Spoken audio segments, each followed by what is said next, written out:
Hi folks, my name is Chris and I'm the artist and co-founder at Explorer Maps. Hi, this is Vanessa, Chris's wife. I have been a #1 fan of Chris's art since I first met him in the late 1990s. Which map will you get to help you treasure your own special times? Please be sure to use the promo code Mandela for a discount when you visit explorermaps.com.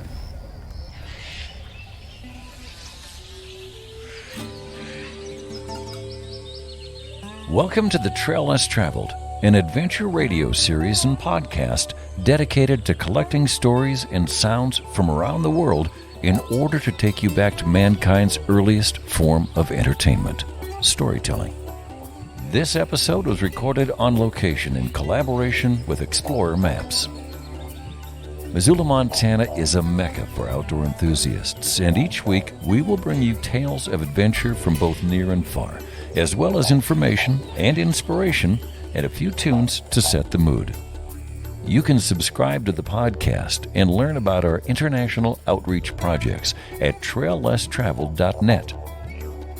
And now, here's your host, international expedition guide, conservationist, and yogi, Mandela. We are sitting here on Rielandal, which is my family's farm here in the Western Cape of South Africa, and I'm sitting with incredible musicians, singers. My first question for you, Reuben, is where did you grow up, and how was adventure and music a part of your childhood? Yes. So I come from KZN, North KZN. It's near Sodwana Bay. When I was growing up, we used to have church choirs. When I started school, there was also a junior choir. So I started singing from the church. I was still a tenor by that time. So I started there and I went to primary school. I was singing in the choir, high school. So I've been singing ever since I knew myself. And I went to do business management in varsity. I joined the choir there. And we were doing like choruses and opera arias. So that's how I was exposed to opera. But going back to where I come from. So it was lovely, and I even thank my father because he always supported me. He always wanted me to do music. And I hear that my mother was a singer as well.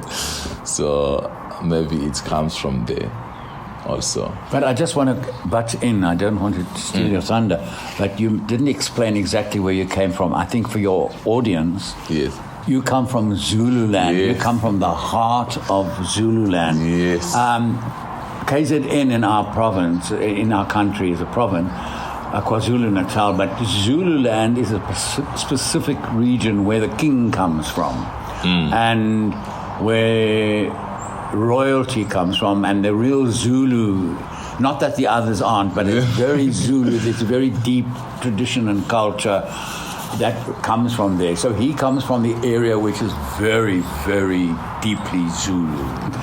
For someone listening who doesn't know the different countries in Africa, the different regions, we're particularly talking about South Africa. It's a country in southern Africa, and this is a region of South Africa, and there's many, many different languages spoken in Africa, but in South Africa in particular, and in this area, I'm sure, and you speak multiple languages, I know. Yes. So just, I'd love to hear just more about the land and the culture and the music of where you come from. Okay, so as my teacher has explained, we are Zulus, and we are so deep into culture and tradition. In my area, we have people speaking different languages. That's why I am able to understand. Because if you go there, you would meet like 4 people sitting together, speaking different languages, but still understanding each other. So that's what I love about it.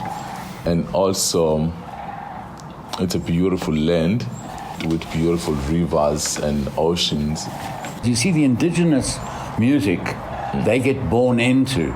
Yes. And there aren't, right now you're going to start learning this. You just learn it as you go. I mean, from day one. Say you were a week old and they go to an indigenous celebration or something. It goes into your bones. And so they understand, and this indigenous culture, sorry that I'm saying it again, but you must talk more about it. It is so amazing because I grew up with it. I regard myself as an African, but I'm a white African. So I don't have the comfort of his culture. And what I mean by that is, it is all connected to dance, philosophy, religion, if you like, but I don't really think it's more philosophy, and recitation and performing and singing. All is all in one. Like all the dance forms are in one. And so from the word go, as you grow into it, you never feel self-conscious about it, where we, in our culture, we feel self-conscious because we have so many boundaries. This is opened up to you from birth. Even your birth is an indigenous event. You get celebrated a birth ceremony, and to the ancestors and stuff like that. So they learn to dance, sing, and act from the word go. Incredible thing is, I looked at this choir yesterday that we heard. If you look at the move, it looks like they've all been to dance school. But the school was life. It comes natural now. It comes natural. It's just there. Because we grow up doing that from as like early age. Yeah. And you joined those students yesterday, I saw. Yes. It was because as I said, from my childhood, I was doing that. I was in the choirs. So when I saw them singing and dancing, it felt. I remembered my childhood as well, and I know all the songs they were singing. Isn't that amazing? Yeah, I could tell. Like I could see it in your face when you were singing the words with them. Imagine, this is South Africa, and I am coming from KZN. It's just 2,000 kilometers away from there, but there is a connection. There's a connection because I know all the songs they are doing, and I know even the dance they are doing. Yeah, so it's very beautiful. I cannot even explain it. I cannot tell you how beautiful this is. He comes from an incredible area called Sodwana. It is regarded as one of the greatest beaches on the planet. Yeah. I've never been there myself, but I've only heard about it. It is unbelievable. It's legendary. It's the freedom, the sense of freedom. I mean, Reuben, when you were growing up, did you have running water in the house, or did you have to go and fetch it from the river? We had to go and fetch it from the river. Yeah. No electricity? There was no electricity. Not in the beginning? But yes, not in the beginning. Yeah. Yes. Okay, yeah. We're sitting here at Rielandal, which is a farm that's been in my family here in the Western Cape of South Africa for a very long time. And I'm sitting with Reuben Mbonambi and Juan Burgers, and Juan is one of Reuben's teachers. Yes. But now I would love it if you would be willing to sing or share a song from your early childhood. Okay. What I'm going to sing is a lullaby. It's about trying to calm down a child, when they are crying because they want their parents. It's called Tulasana. So it goes like this. Tula, tula, nana, tula, sana. Tulu mamuzo buya eguseni. Tula, tula, sana, tula, sana. Tulu mamuzo buya eguseni. Kukwinganyezi ekanyelu mama. Kukwinganyezi ekanyelu mama. Mthunzi Nokubeka is a baritone, and he also performed last night. And I was wondering if you could explain, where did you grow up, and how was adventure and music a part of your childhood? Oh yeah, I grew up in the Eastern Cape. Eastern Cape is in King Williamstown. King Williamstown is a very small town. We've got good singers coming from the Eastern Cape. But with singing, we all start from church, With us, it's from church and school. in school you would sing hymns, and then you go to church and you would sing hymns. So in other words, the school teachers would then know which church you go to, and then know that church they sing, you sing in that church. So they will take you to a school choir. So that's when you start singing and start developing the love of music from church, basically. That's where it all starts. It's the church, school, and then, Also, indigenous culture. Yes, Tell us a little bit yes, about of that. course. With us as Africans, we sing for anything. For anything. Explain that to people. Tell them about it. When we're angry, we sing. When we're happy, we sing. When you're sad, you sing. When you're sad, you sing. Express yourself in song. You understand? So That we is sing where for the everything. spiritual comes from in the American culture. It comes from Africa. Yeah. And because that is the way that they withstood the trial. It comes naturally. Yeah. There's a joke that Trevor Noah did. It says that during the time of apartheid, white people were confused if we were angry or happy when we sing. They couldn't know which one. They did not know because we would sing. They would sing songs, and the people are like, and dancing also. You see these toy songs. Yeah. Then you're confused. These people, this Are they angry or they happy? Are they angry or they happy? Because you go to their funeral, they sing. You go when they are celebrating, they are singing. When they are angry, they are singing. So it's like as you've been, even when you go to kids in schools now, go to their assembly and you'd see so beautiful singing from an early age. It's like pipes of black people are different. We're naturally born with strong voices. It's actually in the language. Yeah. I believe that it's actually in the language because both the Nguni languages, which happens to be both of their cultures. Mthunzi comes from Eastern Cape, which is Xhosa, and Zulu comes from Zulu. That's Zulu culture, but both of them are regarded in Nguni. We can go into that, but the interesting thing is the commonality with both those languages is that they use pure vowels when they speak, not like English and many other languages who have combinative vowels, triphthongs, diphthongs, neutral sounds and stuff.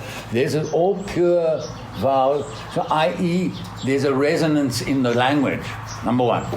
But from birth, the parents teach them the consonants. Now, show me how you teach that. The clicks. Yeah, do that one for all the vowels. You see, so that works the larynx. They are developing the laryngeal part of the physiology because that's how they need to speak. So by the time they go into puberty, the pharyngeal part now develops. It's already developed, so it's the second development. And then people say, why is it that you sing so much better than other people who don't do that? No, not all the languages in South Africa, the indigenous languages, have that. But they do kind of have that because they are forced to listen isiXhosa and isiZulu because those are the two most popular languages in the country. It's the most spoken. If you remember yesterday when the choir was singing, we knew almost all the songs that they were singing because it's a second nature for us to sing. So you can sing one thing. Sometimes we would not know it, but once they sing that's one line, then we know the next. We know the next. I mean, to me, it almost feels like sitting here asking you how music was a part of your childhood. It's like, how was breathing a part of your childhood? Yeah, exactly. How do I explain that? Yeah. Well, I just must say to you that my heart swelled hearing the click song that is often sung at a wedding. Yeah.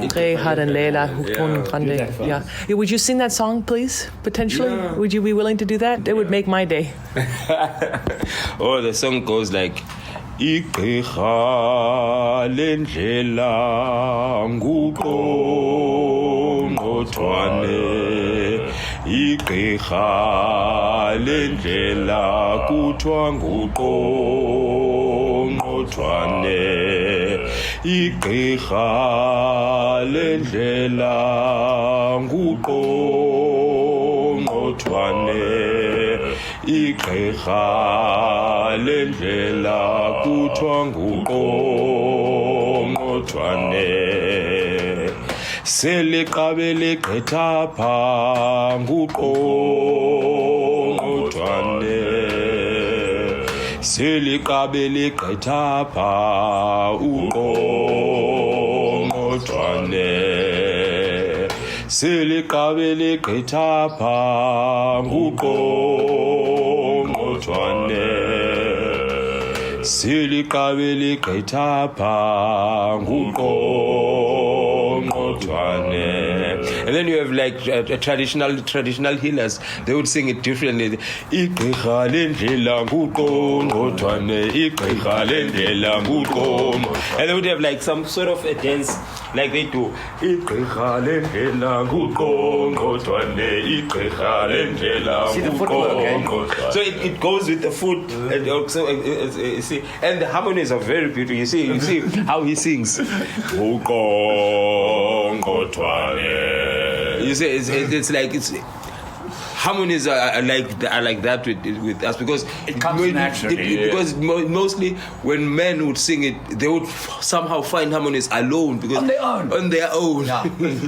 and so you would find the normal Methodist hymns or the Anglican hymns or the Presbyterian hymn, but you get the African flavor of the harmonic structure because you can never have an African congregation that can sing a hymn in one voice. Never. You get it in four voices, soprano, alto, tenor, bass. Finished. You won't get, you know what? Whereas with us, oh my God, you just get the melody. And then it is usually out of tune as well. Kind of. Sorry. Well, I remember when I listened to Miriam Makeba sing the song all the time as well, and she would change like, hiya! And then it would change. Yeah, exactly. It's like really that. Because it naturally we are gifted with just rhythm. You know, there's a kind of singing that a woman sing in Xhosa is called umqokolo. You see how he sings? The woman would sing 3 times lower than him with the bass. It's called umqokolo. It's only women. Where's my phone? I would show you, and you must go on YouTube and listen to umqokolo. It's women singing, but they sing very, very, very, very low. Yeah. Now that culture is only found in Tibet and in the Eastern Cape. Isn't that now very interesting when you are looking at from an ethnomusicological and anthropology kind of point of view? How is it possible that in Tibet and here in Africa there's one tribe, they do the same, they call it a different name, but it amounts to the same action. Exactly. Very, very, Mthunzi, would you tell me a little bit more about your path from singing in the choir and where you grew up to, where you're living now and the path that music has taken you on, the journey you're on right now with music? With music, it's like a culture on its own. Because, with culture, you get to meet people that... culture is mostly something that binds you together with other people. So with music, it's like that with us, In music, we all know each other. Yeah. you would know someone from I know him from, he sings from that choir, he sings from that choir, you see. So with choirs, it's basically that you develop a self-discipline. Because to be a singer, you've got to be disciplined. When Juan says to you, you must not do this and do this, do this for us to achieve this, you've got to understand that. But with music, it's opened a lot of doors for me because coming from a very small town and grew up with people singing in front of you and you actually love that. You want that, So I ended up studying music. My first music class was in university because in my high school there were no music classes, nothing. It was just only the choir. And you kind of like that. You kind of wanted, this is something that I want to do, So after high school, then I went to study music in the UKZN and did opera there. After that, in South Africa, you kind of really see that there's not much that I can do with singing here. I can't make money that I want because, with us as Africans, you've got to make money to go back home, fix few things because as a man, we've got to, so now with singing in South Africa, there was not much money. So we ended up teaching. So I'm a teacher, full-time teacher. I work as a teacher. In Durban, I was teaching in high school, so I was teaching music from grade 10 to grade 12. But here I'm in primary, so I'm on the creative arts side now. So I'm teaching music through creative arts. But with singing, I've always loved singing, Hence, when I moved to Cape Town, I was glad to meet up with you because I've always wanted to work with him, even in Durban. When I wanted to work with him in Durban, he moved from Durban to Cape Town. And when I moved to Cape Town, the first thing that I said to him, the very same week that Juan, I'm in Cape Town, Pudi, we must start working together. I just want to say, if you've just joined us and you're listening to The Trail Less Traveled, when he says him, he's talking about his teacher, one of his teachers who's sitting next to him here, Juan. Juan, So we met him we met in Durban because he used to stay, and I kind of liked there was this opera that we did for him, and I kind of liked the way because I knew him from afar until we worked with that opera and said, there's something that I want from him. Because with singing, you can't just be a good singer. You've got to have a good teacher to teach you the correct way of singing. You understand? It's not just about the voice, but the voice needs work. It's like a soccer player. You go to the training every day to improve the skill, and you have someone teaching you that. You understand? And with him, it's coming along. I'm not there yet. And by the way, that is the opera he composed. There's the opera he composed. And we were talking about it. He must do that again. I want to be in the role now. I don't want to be in the chorus. Now he's ready. They're both ready. Because they were both in the chorus. Yeah. And they were very, very valuable. And if you look at the production, I'm astounded at the quality of the entire production because there's no opera company in Durban. But it is an incredible standard of acting, singing, and participation in this opera that you can't compare with anything anywhere in the world. But that you can do, you can drop me off in the middle of rural KwaZulu-Natal or Eastern Cape or anywhere else for that matter, and I can put on an opera in 3 months because of what is available there. Just need their attention, and you have their attention. It is so possible. You can't believe what is possible, and it's just such a pity that we don't seem to, if I may say so, have the political will in this country to help the people of this country. Because it is the most exportable it's liquid gold that we could be exporting, and because the world is so aware of this incredible talent, but very little is being done to really nurture it, because you need to nurture, And that is why most of us here who love opera, who just want to sing opera, they always want to leave South Africa and go to Europe. They need to, because they are much more respected there than here. Like here in South Africa, you would win an international competition, and only those in the music fraternity would know about it. The government does not even care. Even your hometown, they would never acknowledge you for anything. Look what he achieved. He won the Belvedere. That's an international competition. He became third. And it's only us who knows that. The country is nowhere. I mean, it comes from deep rural areas in KwaZulu. There's something that should be done, because that's a huge achievement in terms of arts, because in our days we don't understand. I think the government does not understand that we cannot only have science and only in schools. We can't prioritize science and maths in schools. And technology. Yeah, because there are kids good with art. There are kids who are good with art from school. I know that for a fact because I'm a teacher. There are kids that can't see that, hey, this one is struggling. But you give him a book and he draws something or he sings. They see there's a potential there. But where is that child going to go after that? Sometimes you get kids like, you see, this one does not need school, it just needs to be an artist, this one. Yes. You just need to narrate him, but you can't offer that because the government is nowhere to be found with that. They've closed all those schools that deals with, skills. We don't have skills.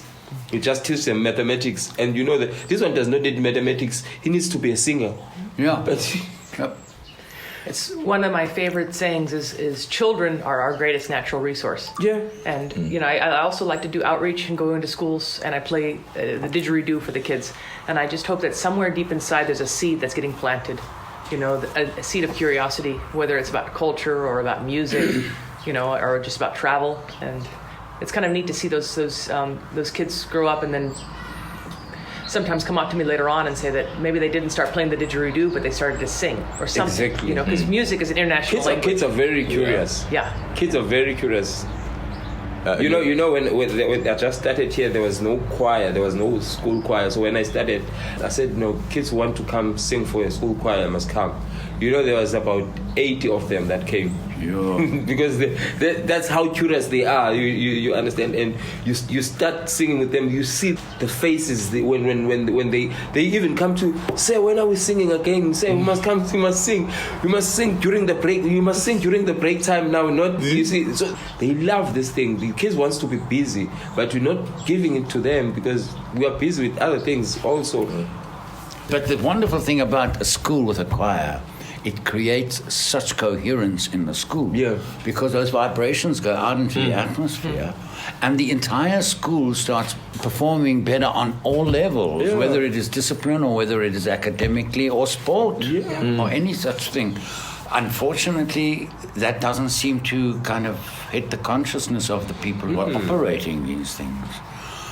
I mean, we've got pockets of it happening, but it really should be part of the fabric of the education system. Because I believe that we need to change the education system if we want to change the world. Yeah. Because the world needs to move away from this kind of sense of proprietary.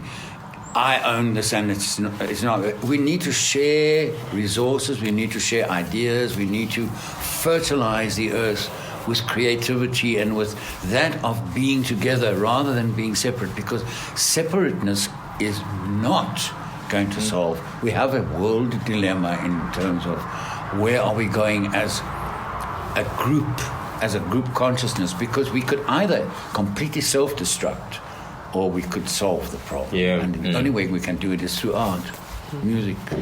And for someone listening who maybe doesn't connect that word you just used, separateness, with another... Being together. Well, being together, but also how would you define apartheid? Yes, that's absolutely separateness. Because, I mean, the apartheid people, because I lived through it, it was called apartheid, and everybody knows that, but it was also stroke, because apartheid is actually an Afrikaans word. To qualify its meaning, it was the direct English translation is called separate development. Look, all right, now they try to get away with it, with that kind of silly idea, which it was, I think, the moment they formulated, they realized they were talking rubbish. And they needed to justify it for about 40 years until they couldn't be justified any longer. You know what I mean? And they knew that. They bloody knew, They knew that. In any case, and so they said, we want to, how clever was this now, and conniving and sly, we want to develop separately so that you can keep your identity.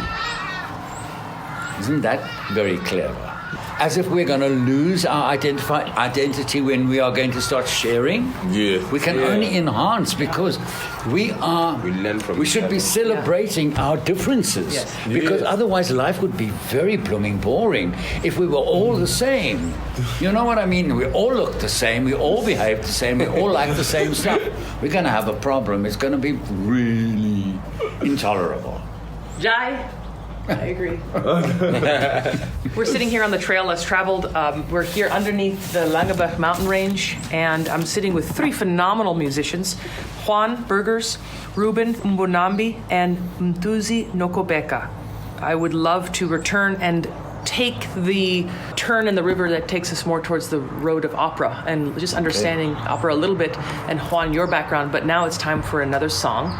So I'm just curious, as you look at the mountains and the trees and you hear the birds, what song comes to mind right now that maybe you guys might be willing to sing? Oh, yes. You can sing it into this part. There's this song that Xhosa wrote. Sbusi song is one of South Africa's composers. He wrote it for this guy Luthando Kave. Oh yes, Luthando Kave is one of our great baritones. Great baritone from South Africa. He lives overseas. He lives in Norway. Yeah. So he's been there for a very long time. So and then Xhosa wrote a song for him. Because I think he was complaining that he misses South Africa. He misses the mountains. He misses the rivers. He misses everything. So he wrote a song for him. It goes like this: when I remember the beauty of South Africa, those beautiful mountains, those calm rivers. So it goes like Ndithi ndakucinga obo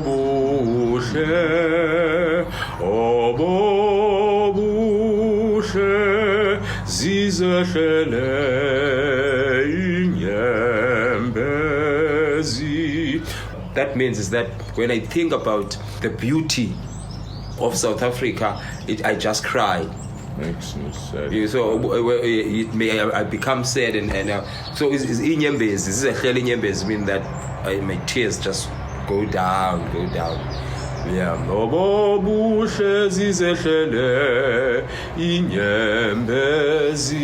called Wamuhle Mzansi. Yes, the title of the song is Wamuhle Mzansi. Beautiful Mzansi, beautiful South Africa. Yeah. So it basically talks about the nature. That's exactly what you asked. The birds, the mountains and stuff.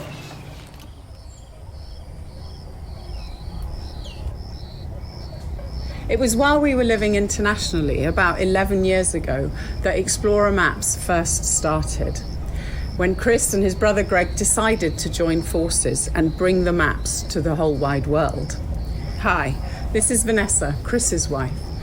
Each map is a labour of love, and I am lucky enough to see them all grow step by step from the early research and planning stages onto a large white piece of paper, through penciling, inking, and finally seeing the real magic happen as Chris adds the colour. As each one reaches the end phase, I get to examine them closely in the hope that I spot any unfinished bits before Chris sends them off. But there's always new illustrations to see every time. I love going to the Missoula warehouse when we're in Montana to see each unique map on the incredible range of products that Explorer Maps now has. Having lived away from home and families for the past 17 years, our aim of connecting people and place is very poignant to me. And for that reason, my favourite maps are Flathead and the Maasai Mara, because these two places are central to our extended family gatherings and where we have made the best of memories. Which map will you get to help you treasure your own special times? Please be sure to use the promo code Mandela for a discount when you visit explorermaps.com.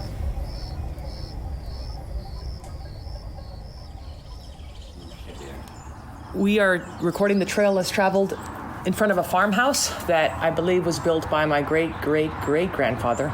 And we're here in the gardens, many of which my grandmother planted. And so it's very special for me to sit here and finally be present on the farm because it's been hectic, busy travel. So I'm sitting here, but I'm also sitting here with three phenomenal musicians who have been telling us a story of their life and sharing some song with us. Before we go on, I was wondering if you could all help me out here. This is a radio show. This is a podcast. This is going to air in Montana, where it's a frozen Arctic right now.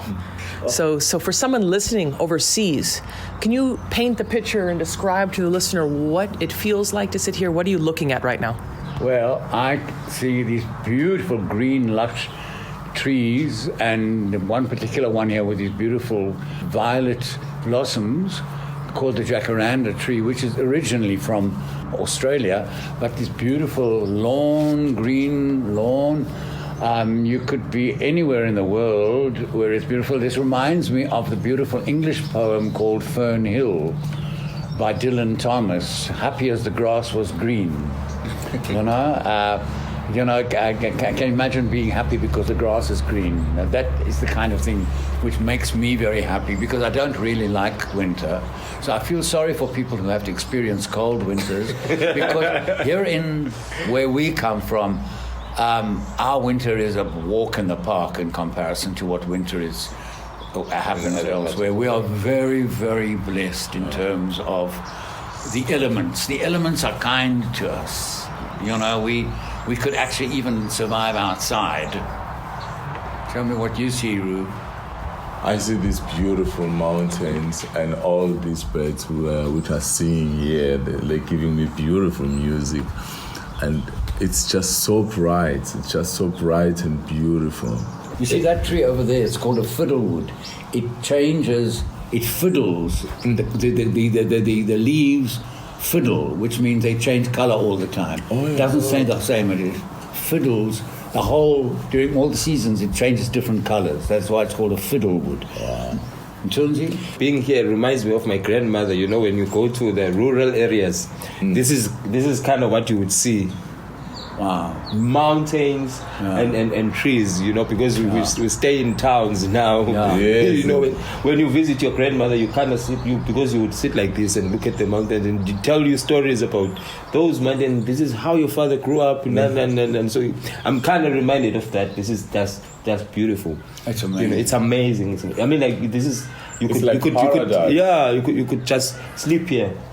Every time I've been here, I first of all look forward to coming to it, and when I leave here, I feel that I've been fed on a different level other than just food, you know, something for the soul to take home with you. And that is what art is about. And we are losing our soul in this country because of the politics, which is not taking care of the soul. You cannot just have a body.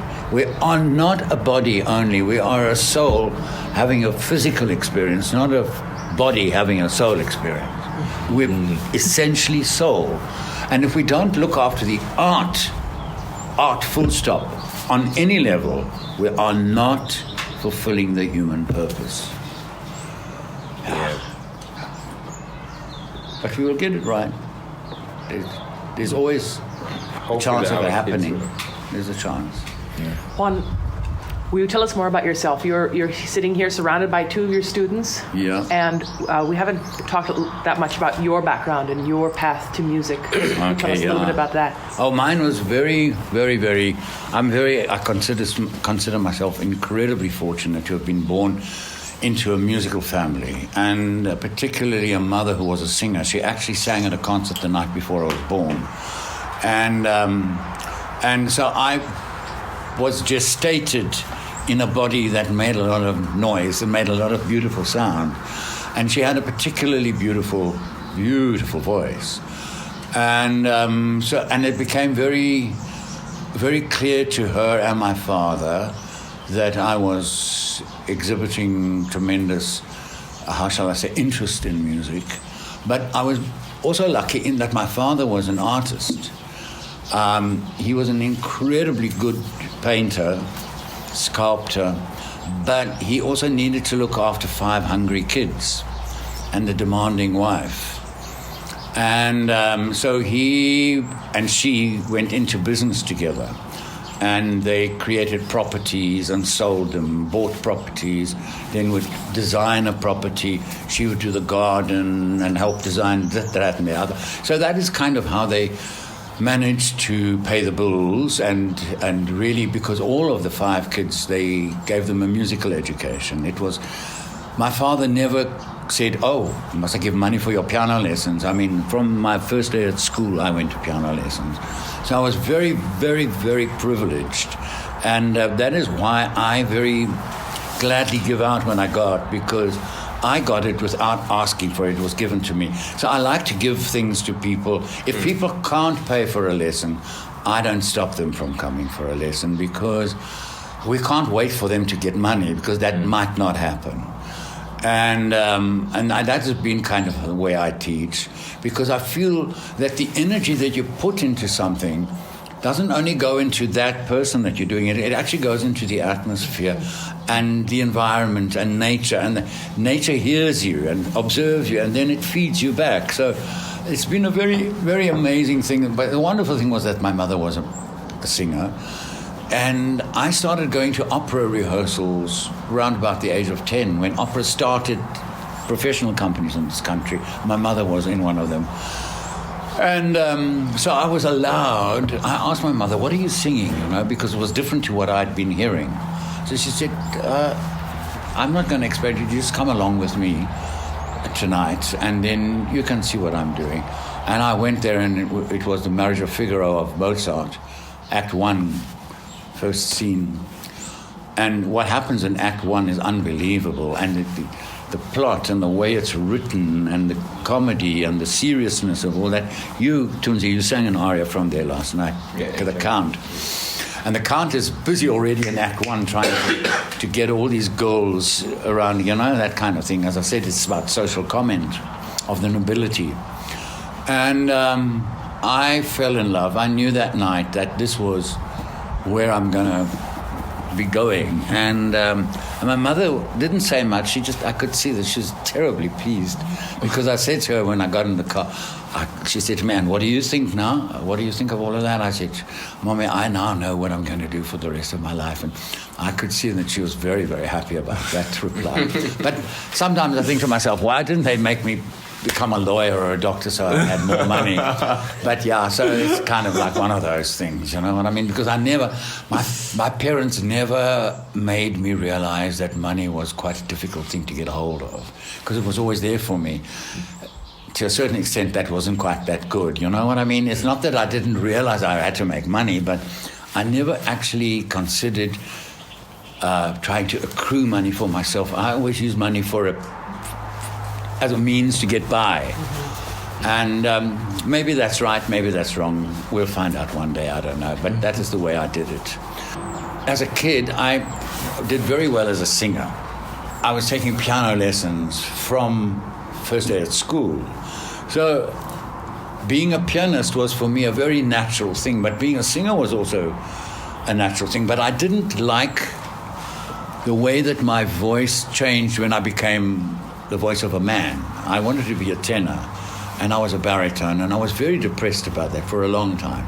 That is my own problem, but I am very glad that I became also a pianist, because the reason why I liked music was because you always had to go figure it out. It never fell in your lap. And I kind of liked that challenge, to go and unravel it and then make the impossible not possible, but easy. That is the art of performing, to make the art of the impossible easy. And then I realized that you can do that. And you know what the funny thing that burst in me, the minute I started doing that, I wanted to share it with other people. Hey man, it's easy, come let me show you how to do this. And so I've been teaching since I was about in grade 7. I started teaching, can you believe it? I used to teach, mothers used to bring their little daughters to my mother so I could teach them to do well in the Eisteddfods, and I was very successful. People brought their children to me, especially their daughters, and hoping that something would happen between the daughter and me. But yeah, and so, I don't know. But in any case, and then later on, I started realizing people also want to learn piano, so I started teaching my cousins and stuff like that, and my aunts and uncles would pay me a little bit just as an incentive and that kind of stuff. So I've been teaching for a long time, and I think it's a thing that I don't know what would have happened if I didn't do that, you know. I'm very, very fortunate because it did the thing for me, you know. Yeah. I just know that when I leave the school after, sharing music with the kids, it's better than any paycheck I've ever received. The energy that you get back. Mm-hmm. I mean, like, for example, I teach Mthunzi usually sometimes on a Wednesday afternoon late after he's finished work, or on a Saturday morning. And, I'm getting on in age and stuff like that. But when I teach, for example, him or Reuben or anybody, I never teach. I don't teach like other people. I've got like an hour, and then you must go, or a 3/4 an hour. A lot of them 3 hours and 3/4 an hour. You must go now. I teach until I think we've now achieved it or something. Yes. And that's the way that I was taught as well. And I continue that tradition. It is not about the actual remuneration. It's about the thing that we're needing to do. And by the time that I'm done, I'm so energized. I have such a sense of, it's almost like I had a meal. But not even a meal does that, because very often a meal would leave me feeling a little bit oversatiated or that kind of stuff. But to teach is such an incredible sense of energy that you receive from it. And people say, but don't you get tired? But no, it does the opposite. We did Don Giovanni now recently at the Civic Theatre in Johannesburg, and we did 4-hour sessions, 2 a day. Now I'm 70, And people said, what did you do that? I mean, after 2-hour session of that, I was invigorated. But after 2 hours, I was ready to sort of, because that's enough work as well, you know what I mean? But it does give you something back. Yeah. Well, I just think that maybe a little bit too much time has gone by without incorporating an extension of yourself, which is a piano. And there's a grand piano, I believe, in the next room. So if you guys don't mind standing up, let's just go ahead and make sure the piano's included. Yeah, and what are we going to do? Tell me about opera, the story of opera and the history of it, and the language that it's often sung in. Okay, right now, the concept of opera, it is the plural word in Latin, which means work. The singular is opus, opus, and the plural of opus is many, that's one work. Opera is many works. So in other words, an opera is many pieces of music put together that will tell a story. So it is, instead of having a drama or a play that is then unfolding, or like you would have a soapy or a television series, you are now singing the story. And so it is full on drama.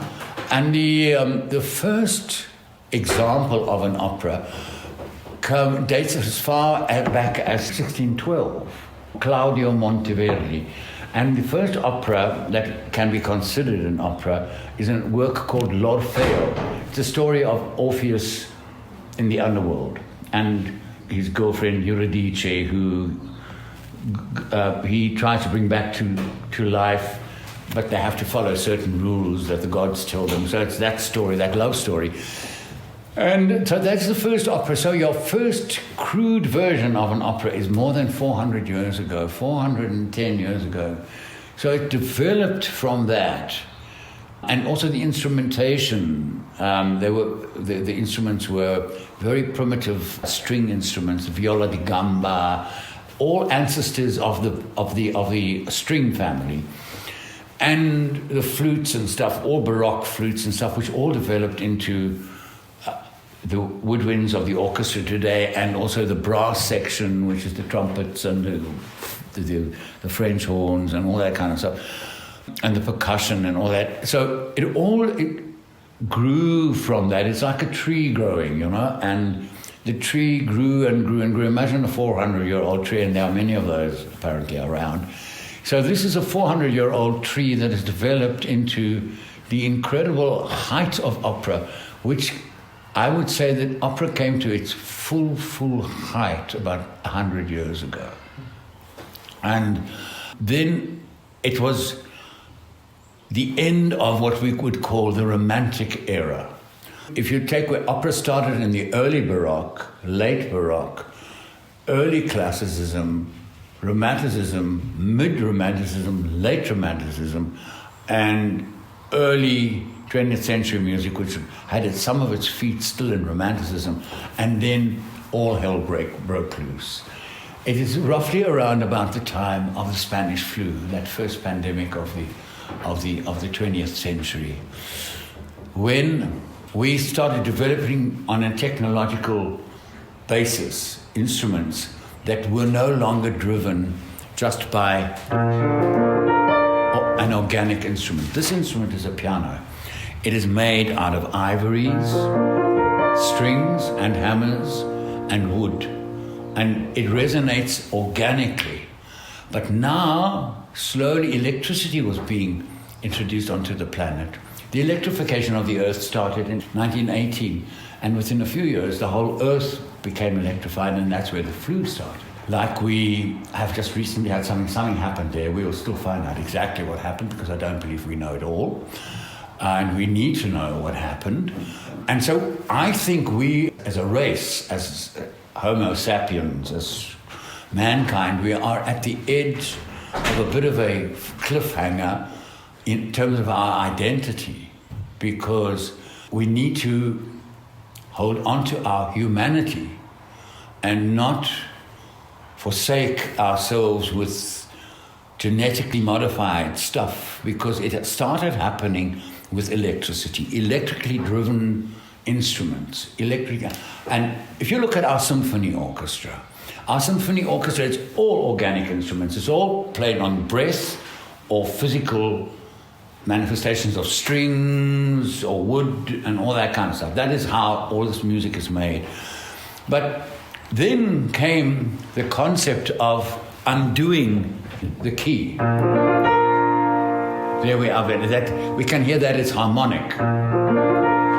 And then later on, they started playing dissonances. Right by the beginning of the 20th, middle of the 1920s, where we're writing something like this that would be fine because they could warrant it, because they'd learned how to break the rules. You know? So that is not very good it's not beautiful, let's face it. That is not beautiful. And I believe that art has to be beautiful, otherwise don't do it.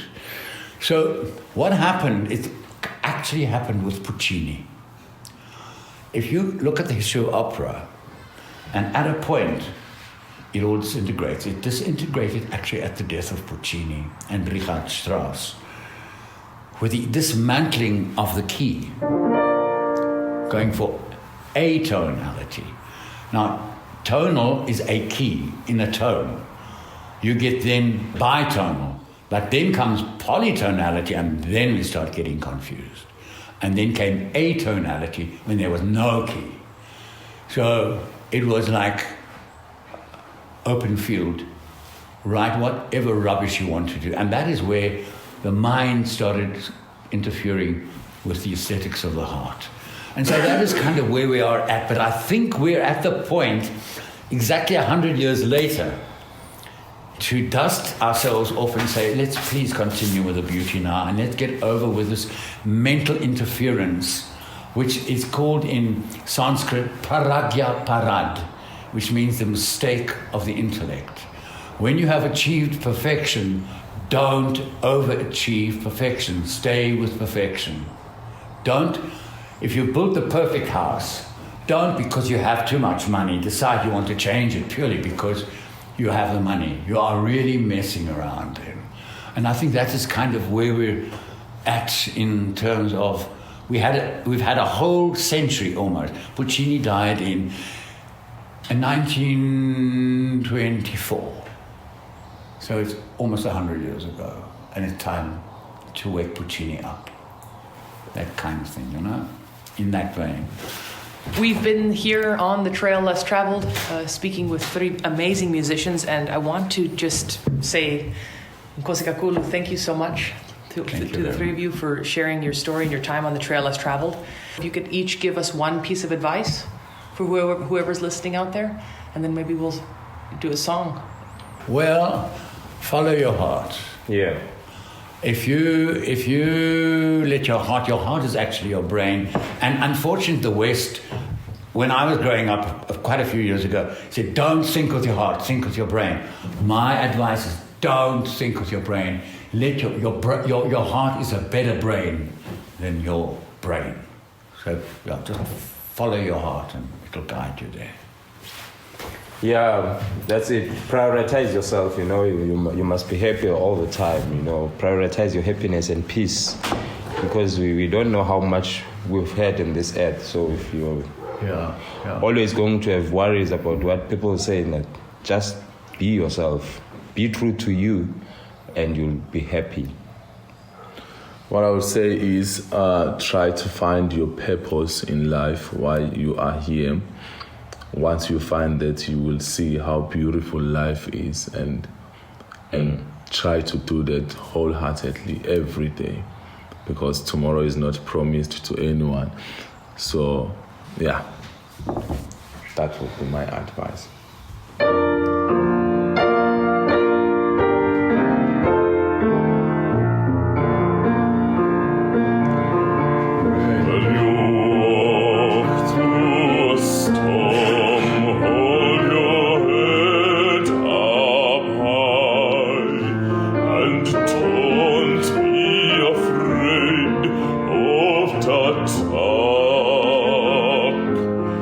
At the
Namaste Missoula, Mandela here, your host of The Trail Less Traveled.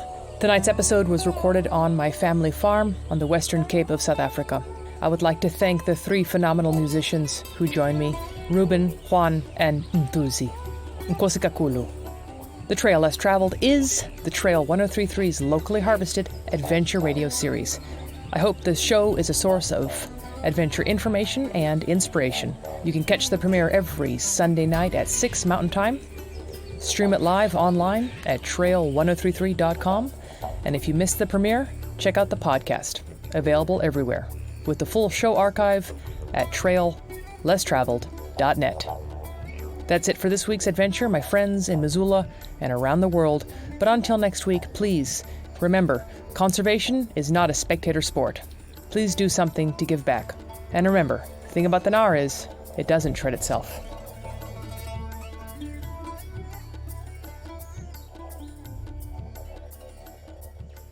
One last thing. I want to extend my gratitude to a small family business based in Missoula, Montana, with roots in Africa. Explorer Maps. We share the same mission to connect people and place through art, history, culture, conservation, and storytelling. You can learn more by visiting explorermaps.com. And please remember, we donate a portion of every product sold to conservation efforts around the world. And since Explorer Maps started, they have donated over $150,000 to protect wildlife, public lands, education, and women's empowerment. You can receive a discount when you use promo code Mandela at checkout.